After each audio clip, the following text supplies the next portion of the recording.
Everything you do online, I mean everything, every single message you send, every video you stream, it all hinges on a set of fundamental principles.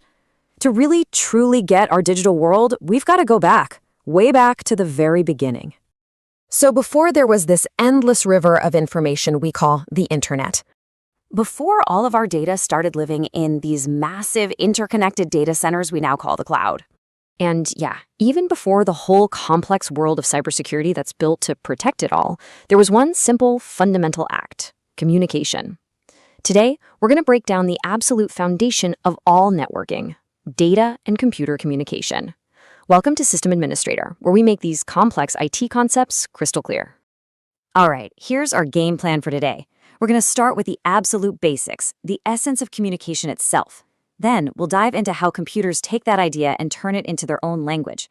We'll uncover the strict set of rules that govern their conversations, check out the different ways data traffic can flow, and even look at the physical highways it all travels on. And then we'll connect all these dots to show you exactly why this stuff is mission critical for any IT pro. So let's kick things off with Section 1, the essence of communication. We are going right back to the fundamental building blocks here. At its very core, what is communication? It's just an exchange of information. That's it. Picture two people talking in a cafe. One person asks, "Can I get a coffee?" The other one confirms, "Yep, one coffee, coming right up." See? Information was exchanged to satisfy a condition. In this case, getting a cup of coffee. Simple. And for any communication to actually work, whether it's in that cafe or between two servers, you need these three things. First, you gotta have at least two parties involved: the person ordering and the barista. Second, there has to be a medium connecting them, like the air that carries their voices. And third, they need a common ground. They both have to speak the same language. If you're missing any one of those three, no coffee gets made and no data gets sent. Okay, so now let's see how this basic idea gets translated into the digital world. Let's move on to Section 2 and figure out how machines take these principles and use them to talk to each other. And this is where we get to the term data communication. The really key difference here is that we're shifting from human words to what we call data. That's just information that's been structured so machines can read it. And instead of using sound waves, computers use signals, like little pulses of electricity or light, to send this information back and forth. Now, how do those signals actually work? Well, computers speak a digital language. It's a language of ones and zeros, which really just represents simple states like on or off, charged or discharged. It's totally different from analog signals. Think of a dimmer switch for a light bulb, right? That's analog. It's a smooth, continuous wave of changing brightness. A digital signal is much simpler. It's more like a regular light switch. It's either on or it's off. A 1 or a 0. There's no in between. Okay, so computers have a language of ones and zeros. But, just like any human language needs grammar to make sense, computer communication needs a really strict set of rules. This brings us to Section 3, the rules for data. Now, pay close attention because this is probably one of the most important concepts in all of networking. It's not enough to just blast a stream of ones and zeros down a wire. Both computers have to agree on a set of rules. We call this a protocol. Think of it as the grammar for their conversation. A protocol decides things like, how do I signal the start of my message? How do I signal the end? And crucially, how can I be sure you actually received what I sent? Without these rules, one computer's message is just meaningless electrical noise to the other. The protocol is what brings order to that chaos and makes real communication possible. Now, depending on those rules, data can flow in a few different ways. And that brings us to Section 4, data communication modes. This is all about the direction of the data traffic. Is it a one-way street, a two-way street, or something else? And this table breaks it down perfectly. First up, you've got simplex. This is where data only flows in one direction, kind of like a TV or radio broadcast. Going back to our cafe analogy, this is like a public announcement over a loudspeaker. One person speaks and everyone else just listens.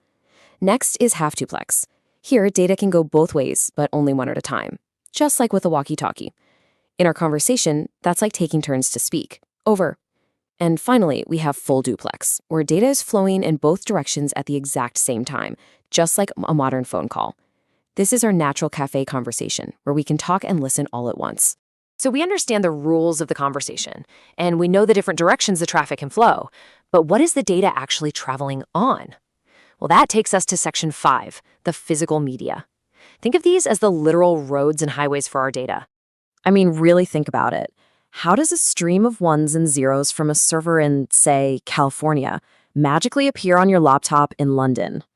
It travels through a physical medium. This could be something wired, like the twisted pair cables you see everywhere, or fiber optics. Or it could be wireless, using things like radio signals and microwaves. Let's zoom in on one of the most common wired types that you're going to see every single day. Let's really get a good look at the workhorse of office networking, the twisted pair cable. On the left, you've got UTP, which stands for unshielded twisted pair. And on the right, you have STP, or shielded twisted pair. The big difference, as you can probably see, is that extra metallic foil shield on the right. So why does that little bit of foil even matter? Well, it all comes down to a trade-off. UTP is cheaper and a lot easier to install, but it's really vulnerable to electrical noise, interference from things like fluorescent lights or big machinery. That shield in the STP cable, its whole job is to protect the signal from that noise. That means you get better performance and higher data speeds, but it comes at a higher cost and it's a bit more of a pain to work with. It's a classic engineering problem, cost versus performance. And not all UTP cables are the same. They're graded into different categories, or CAT for short. You can really see an evolution here. CAT 1 was basically just for old-school telephone lines. Then CAT 3 came along and could handle early data networks, maybe up to 16 megabits per second. But then we got CAT 5, and that was a huge leap forward. It became the standard for years, pushing speeds up to 100 Mbps.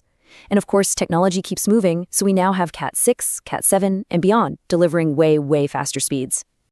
Okay, let's wrap this all up in our final section.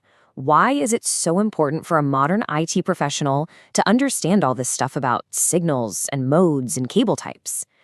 It's because these principles are the absolute bedrock of everything. I mean, everything. Whether you're designing a huge enterprise network, managing a data center, working for an internet service provider, or even just plugging in a simple Ethernet cable, you are relying on these fundamentals every single time. Understanding this stuff isn't optional, it's absolutely essential. So let's do a quick recap of what we covered. We started with the basic definition of communication. We saw how machines use that idea through data communication, using digital and analog signals. We broke down the 3 modes of data flow: simplex, half-duplex, and full-duplex. And we finished by looking at the actual physical cables and airways that carry our data across the planet. If you want to master networking fundamentals, Linux servers, cybersecurity, and real-world IT skills, make sure you subscribe to System Administrator. And always remember, every complex, modern, and secure system begins with strong fundamentals. Thanks for watching.